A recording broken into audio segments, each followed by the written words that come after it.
programa de hoy analizaremos algunos de los afloramientos rocosos de interior más significativos del archipiélago canario. Estas distinguidas elevaciones pétreas han sido generadas por diferentes procesos eruptivos y erosivos y se han convertido con el paso del tiempo en emblemas e iconos de los rincones donde están situados. Alguno de ellos continúa aún con una aureola de magia, leyendas y ofrendas.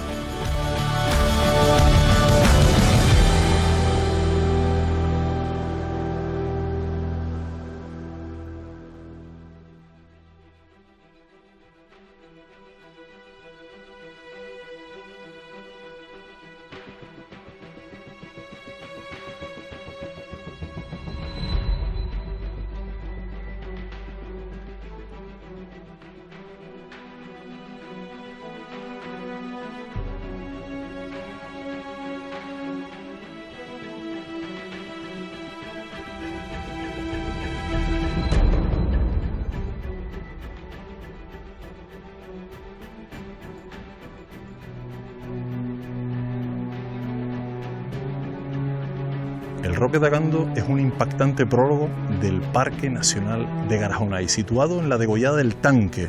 Por un lado, el Barranco de la Laja, por el otro, el Barranco de Benchijigua.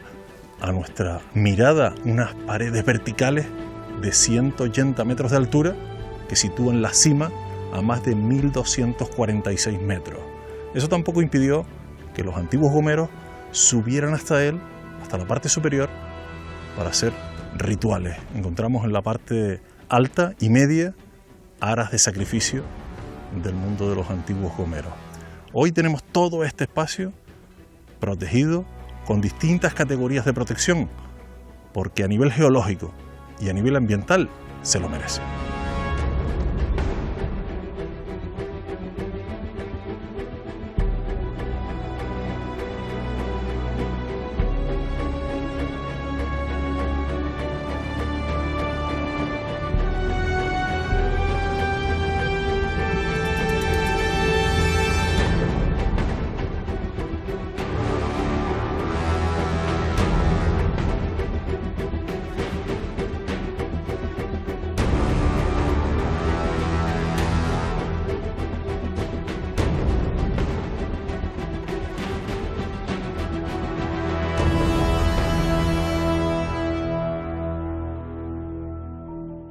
Ascendemos en la isla de La Gomera hasta llegar al Mirador de los Roques, lugar donde nos hemos citado con Ricardo Dort.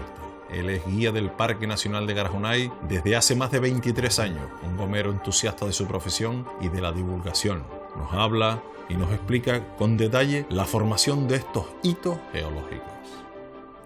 ¿Cómo se formaron estos roques?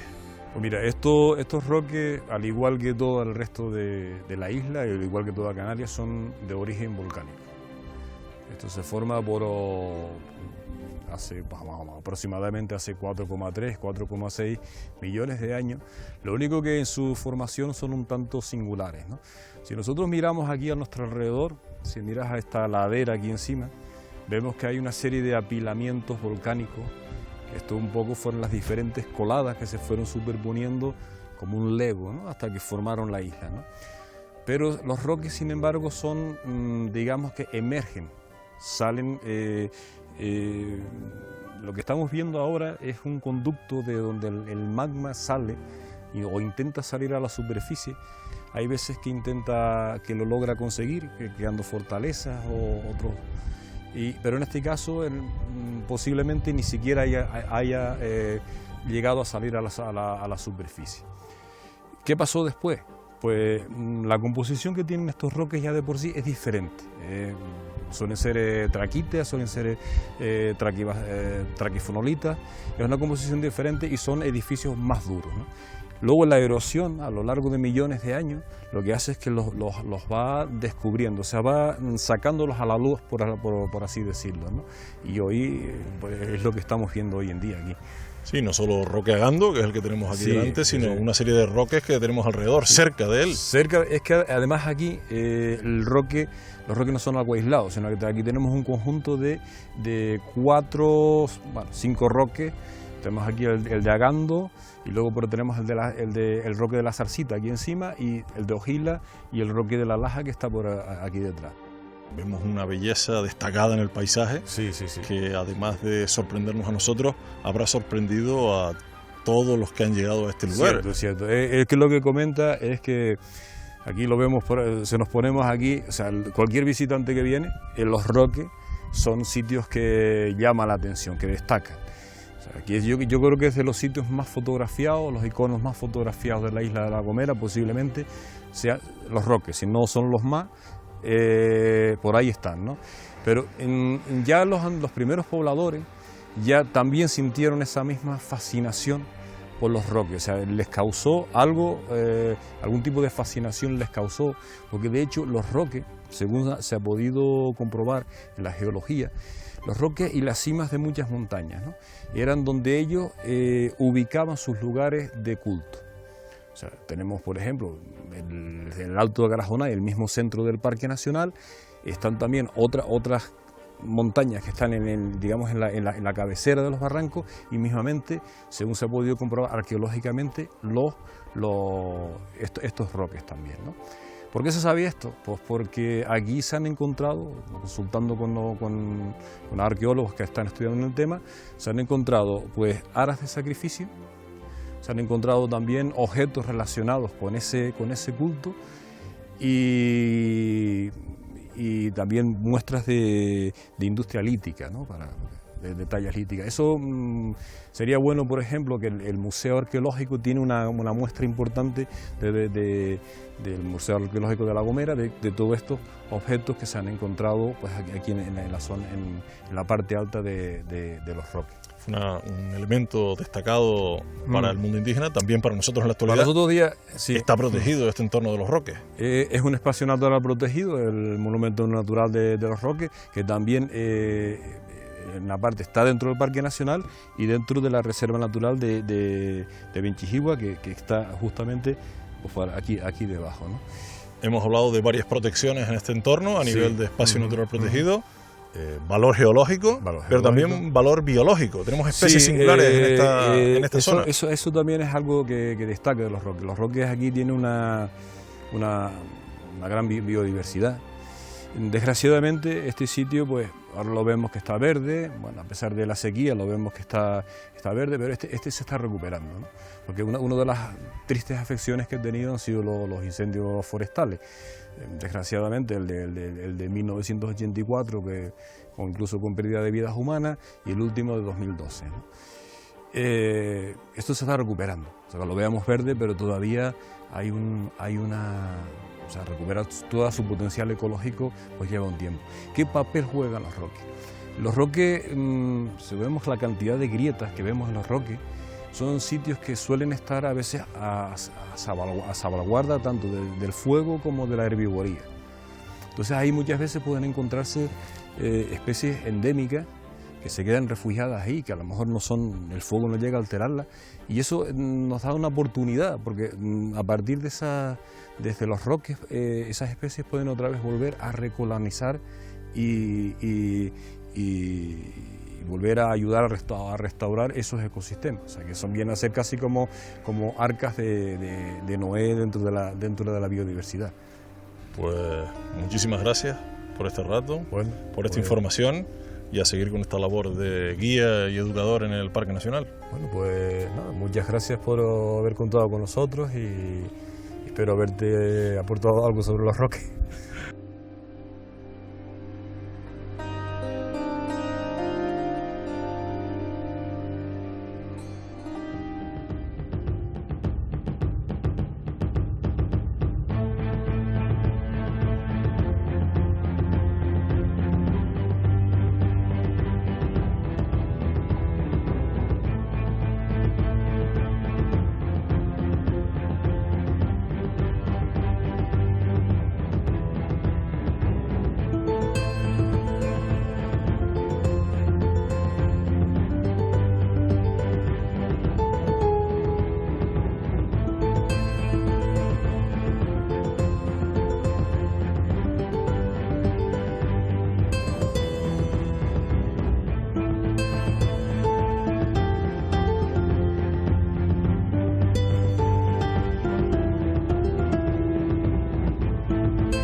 Roque Nublo es la tercera elevación montañosa de la isla de Gran Canaria, con 1.813 metros sobre el nivel del mar. Es un monolito de 80 metros de roca, que es uno de los grandes símbolos, no solo de esta caldera de Tejeda, sino también de toda la isla de Gran Canaria. Ha sido declarado como monumento natural y está inmerso en un enorme parque rural del Nublo.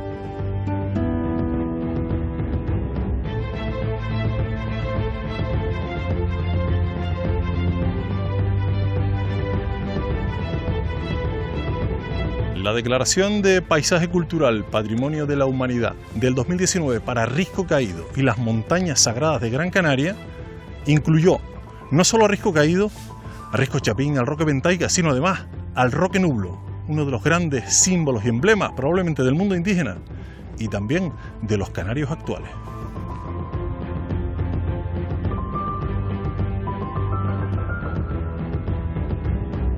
Hemos quedado con el guía y amigo Francisco Guerra para realizar el sendero de ascenso al Roque Nublo, un recorrido sencillo de 2,5 kilómetros y unos 40 minutos de subida, que disfrutaremos con la información apasionada y contrastada de un guía nacido en Artenara, es decir, con el Nublo en sus ojos y en su corazón.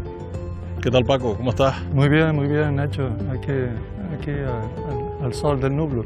Disfrutando de un roque muy simbólico y muy identitario. Sí, siempre pensamos en que verían, ¿no?, los primeros pobladores, ¿no?, que llegaron de África por voluntad propia o ajena, ¿no?, y vieron esta caldera y estos roques y ya tuvieron que apreciarlos, ¿no?, en su plena naturaleza virgen, ¿no?, que pensarían y que encontrarían, ¿no?, tras trasladarse de otro mundo, ¿no? Uno ha crecido aquí y lo ha visto toda la vida, pero venir de fuera, y nosotros los guías lo vemos con los visitantes también, ¿no?, el impacto que causa ver todo el entorno, ¿no?, el roque. La pregunta, ¿no?, eterna, ¿cómo está eso ahí? ¿Cuál es la formación? ¿Cómo se formó el Roque Nublo? Sí, se habla de entre hace 3-4 millones de años, el segundo gran ciclo volcánico de construcción de Gran Canaria.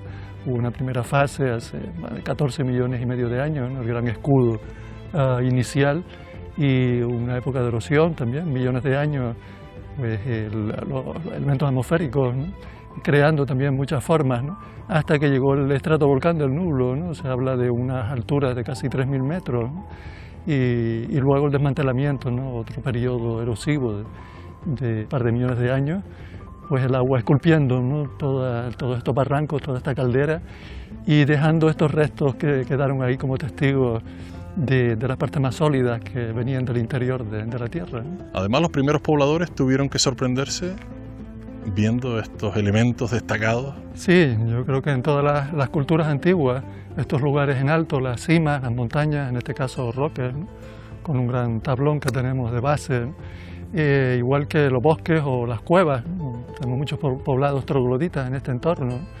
eran propensos a crear rituales y una vinculación con lo sobrenatural, ¿no?, con el cielo o con las profundidades de la tierra, con el ultramundo, ¿no?, que se habla también en la mitología de nuestra tradición grecolatina.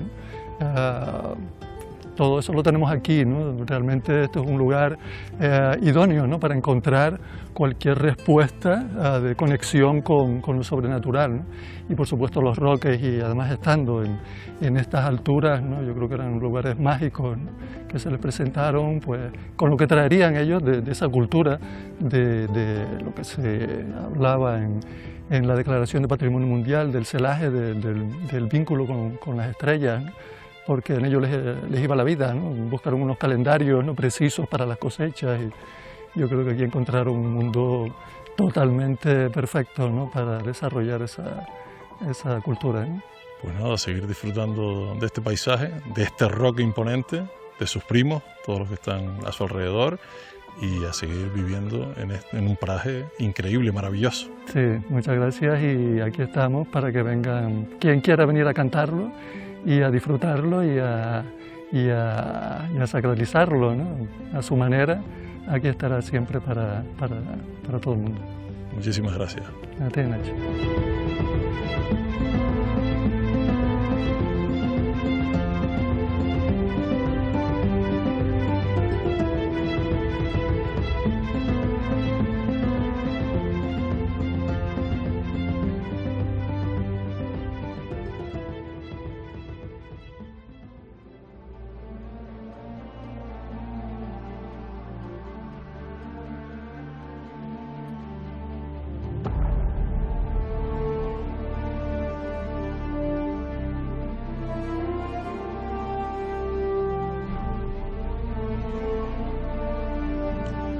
Desde el propio pueblo de Taborno tenemos un sendero de apenas 1,5 kilómetros que nos lleva hasta el roque del mismo nombre, disfrutando de zonas boscosas, de paisajes abiertos y, por supuesto, teniendo presente el icono de esta comarca, el Roque de Taborno.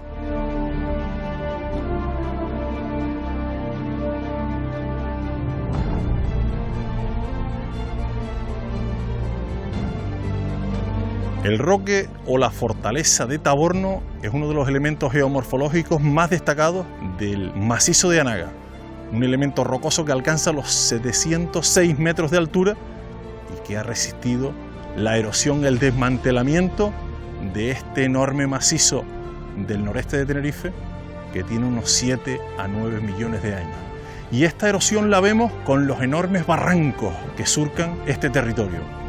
A ambos lados del Roque Taborno tenemos el barranco de Taborno y el barranco de Tamadiste.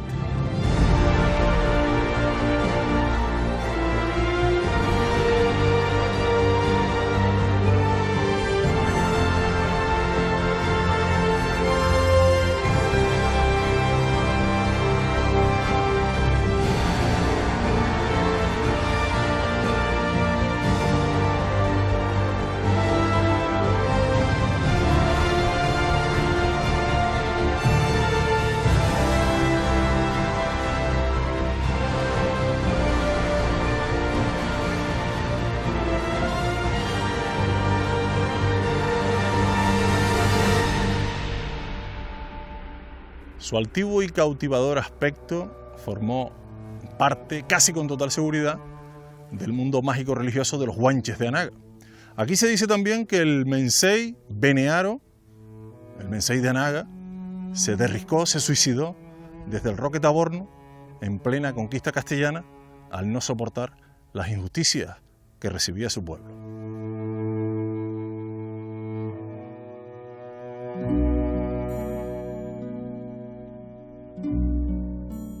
En nuestra tertulia con Francisco Alonso sentimos el enorme cambio de Taborno, el éxodo migratorio del campo a la ciudad, el abandono mayoritario de las labores agrícolas y ganaderas.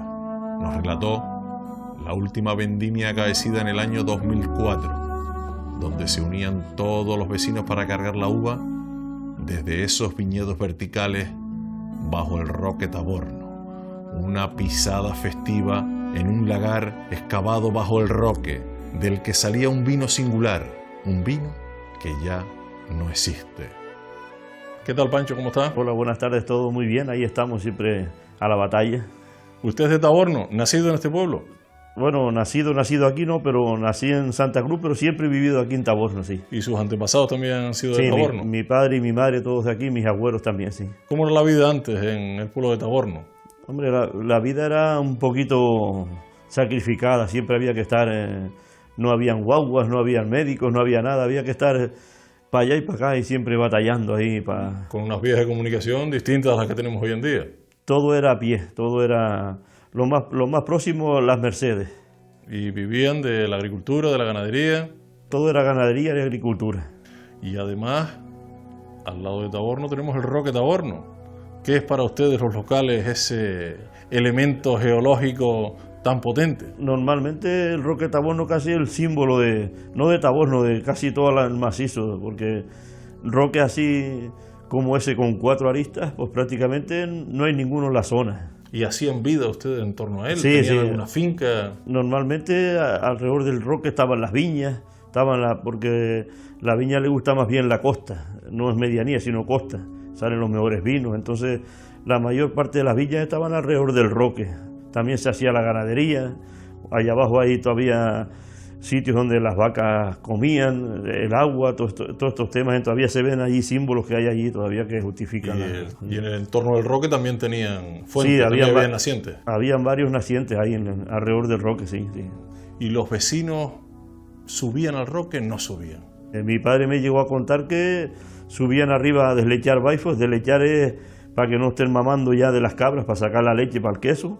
Los ponían donde ellos no pudieran bajar y los subían arriba, que aquello arriba es como una media esplanada por detrás. Ajá. Y tenía algún paso difícil y los baifos se mantenían Sí, arriba. lo que pasa que normalmente el cabrero se adapta a la montaña y sube y baja, pero para todo el mundo no está habilitado eso, Sí, claro. imagino que ellos también sabrían los pasos, Sí, ya ellos utilizarían la lanza a lo mejor. Sí, utilizaban el hastia. El hastia, le dicen ustedes. El hastia, sí. en- Todavía hay algunas por ahí, sí, Ajá. sí. ¿Cómo es la vida en el Taborno del siglo XXI? Hay bastante turismo, la verdad que hay bastante turismo. El Roque mismo, hay turismo, no sé si lo habría comprobado, todo el día ahí yendo y viniendo.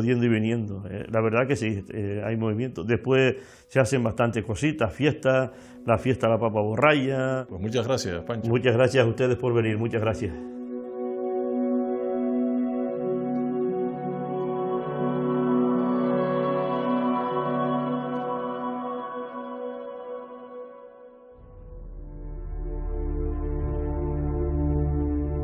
Sonia es la presidenta de la Asociación de Vecinos San José de Taborno. Con su energía logra organizar actividades para mantener vivo un pueblo rico en tradiciones. Además de las actividades festivas propias de la fiesta de San José, llevan años organizando la fiesta de la papa borralla, una variedad local que datan su llegada desde Perú a Tenerife allá por el siglo XVI. Una papa única cultivada en estas laderas mágicas. ¿Qué tal, Sonia? ¿Cómo estás? Bien, Presidenta de la Asociación de Vecinos de Taborno, tan joven, sí señor. luchando por tu pueblo, por tu comunidad, viendo una Naga que cada vez está más despoblado, pero intentando que la gente siga enraizada a su territorio. Cada vez que un vecino nuevo pues se suma al pueblo, aunque no sea del pueblo, pues lo acogemos como si fuéramos todos una familia, para luchar contra lo que has dicho, que es que no se despoblen los pueblos de Naga. La actividad histórica relacionada con el sector primario, hoy en día los jóvenes quizás no trabajen en Taborno, pero no quieren perder el vínculo con Taborno, como es tu caso. Mi caso es que yo trabajo fuera, trabajo en la capital, pero aún así, jóvenes así de mi edad, pues seguimos cultivando lo que es papas, batatas, bubangos, tomates, lo de siempre. Tienen un roque que tiene el nombre del pueblo, o el pueblo del Roque, que es un verdadero elemento geomorfológico destacado en este entorno. ¿Qué nos puedes hablar del Roque Taborno? ¿Qué sientes tú al ver Yo el creo Roque que Taborno? para todo el que viva en Taborno, el roque es un icono. Es sentimiento, es un roque que se ve relativamente de casi todos los pueblos de Anaga. Entonces, quieras o no, aunque vayas a otro pueblo, siempre le echas como un ojito a tu roque. Entonces yo creo que para todo el que viva en Taborno, pues es puro sentimiento.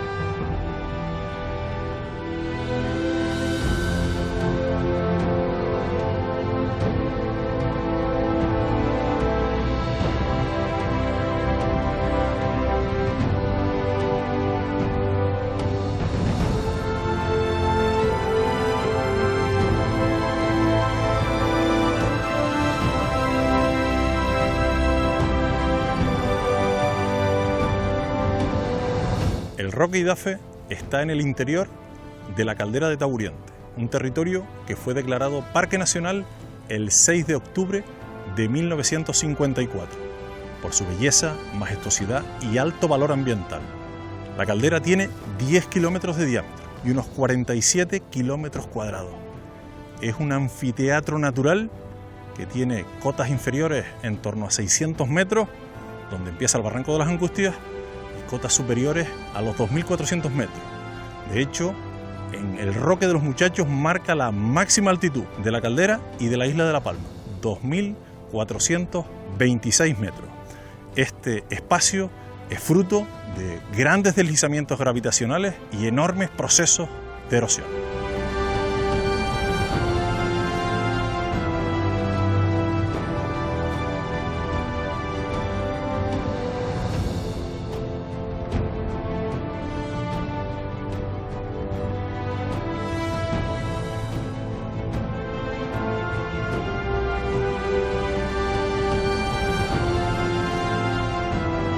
El Roque es una elevación rocosa sedimentaria de casi 100 metros de altura, Está situado en la parte inferior del Lomo de los Matos, en la confluencia del Barranco del Almendro Amargo y del Barranco del Limonero.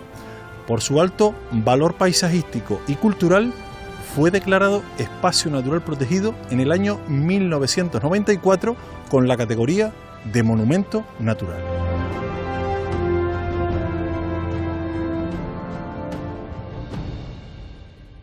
Visitamos a Jorge Pais, director del Museo Arqueológico Benaorita y jefe de la sección de Patrimonio Histórico y Arqueológico del Cabildo de La Palma. Él es uno de los grandes responsables de la investigación y divulgación del patrimonio arqueológico de la Isla Bonita. Bienvenidos al Museo Arqueológico Benaorita. Aquí era un entorno de divulgación de nuestro patrimonio antiguo, del mundo de los Benaoritas, pero hoy queremos hablar del Roque Idafe, que también tiene relación con el mundo Benaorita, con el mundo de los antiguos habitantes de La Palma. Muchísima, además era, según las teorías y lo que dicen las propias fuentes no históricas, era el Asismundo. El Asismundi era un lugar, el sitio, la columna, literalmente el Roque Idafe puede considerarse una columna, que sostenía todo su mundo, toda su cultura. Si ese roque se caía, tenían la convicción de que su cultura, su economía, sus actividades, sus creencias, todo desaparecería, ¿no? De hecho, Idafe es el nombre de un dios que se llamaba Idafe, por eso es Roque de Idafe.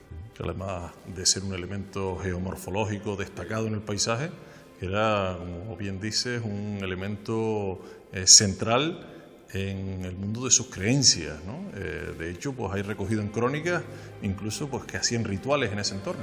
De hecho, las crónicas te dicen que era eso, la columna que sostenía su mundo, y prácticamente son las dos únicas frases que se conservan del habla prehispánica de Canarias, ¿no? Entonces, las crónicas te dicen que cada vez que se mataba a un animal, estaban obligados a ofrecerle a Idafe su asadura, ¿no?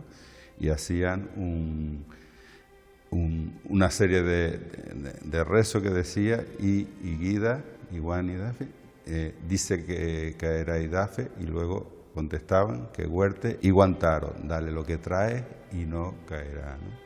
Además, la caldera está en un lugar muy singular, por supuesto, sí. El Parque Nacional, toda la naturaleza, geología que conocemos y que es muy destacada, pero también con el mundo indígena tiene un episodio o varios episodios centrales en la historia de La Palma.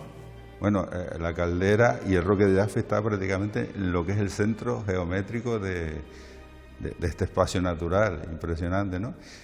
Es verdad que no es el roque más grande ni siquiera, pero tiene esa posición. Además es curioso porque cambia su fisonomía dependiendo del lugar en que lo mires. No tiene nada que ver si lo miras de Dos Aguas, si lo miras bajando el Reventón, si llegas al lado es impresionante. No es roca, es piedra, es grava, pero no es roca, pero te cambia, no tiene nada que ver según el punto de vista que lo mires. Sin embargo, las crónicas mismas te decían que, te dicen como que, bueno, que le ofrecían la asadura para que no cayera y no los matase, pero las mismas crónicas te dicen que eso era imposible porque vivían muy lejos. Y efectivamente, yo he estado allí una vez y los pasamos bastante mal para llegar. No hay restos.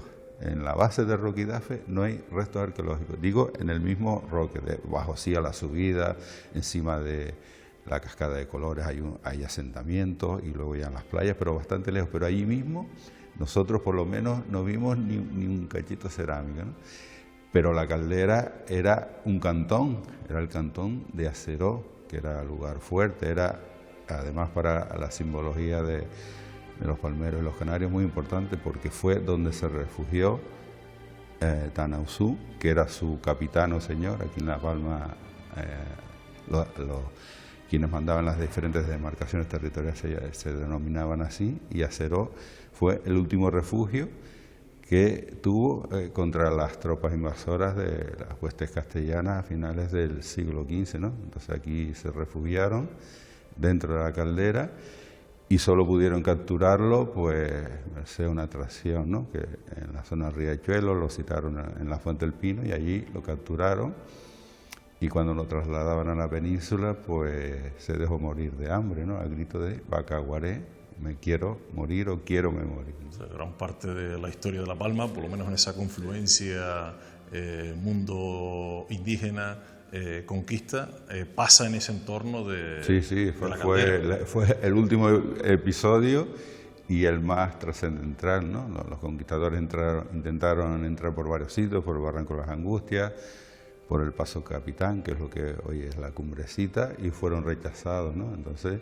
la única forma que tuvieron de capturarlo era sacarlo fuera de su dominio. Pues muchísimas gracias por la información.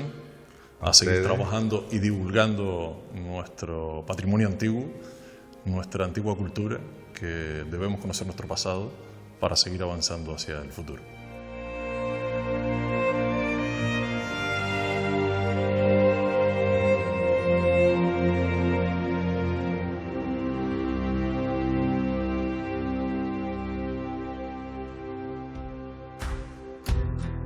Muchos son los roques, peñas y fortalezas que están presentes de forma significativa en diferentes lugares de nuestro archipiélago. En la actualidad nos impactan, nos llama la atención por su forma, por su aspecto de roca diferenciada y elevada, dominante, pero no solo ante nuestros ojos del siglo XXI, también lo hicieron con los ojos de los habitantes del pasado. Desde que llegaron los primeros pobladores a las islas, quedaron fascinados por la magia envolvente de estos monolitos pétreos. Por eso algunos de ellos fueron lugares de divinidad, oración, de ofrendas y ritos, nexo entre la tierra y el cielo. Aún percibimos las lágrimas de incomprensión de Benearo ante la matanza y esclavitud de inocentes. Aún sentimos el temor al derrumbe del cielo en la mitad de la caldera de Taburiente. Palpitamos ante la amenaza ardiente de la naturaleza en el roque de Agando. Meditamos sosegados con el atardecer de un nublo anaranjado.